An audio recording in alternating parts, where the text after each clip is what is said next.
An Spailpín Fánach, ní fis cé chum.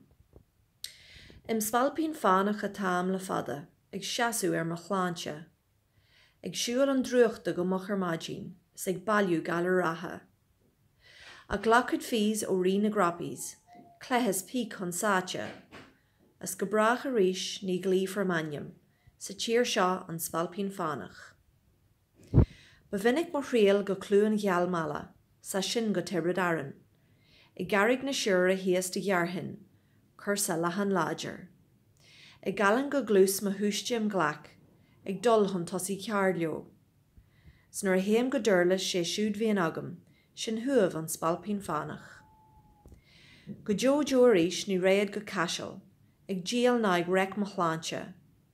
nó ar waragú na sira im hí cos balla, im scínte ar látaobh sráide. Bodarí na tíre ag teachtar a gapal, a ifrí an bhfuilm hairálta.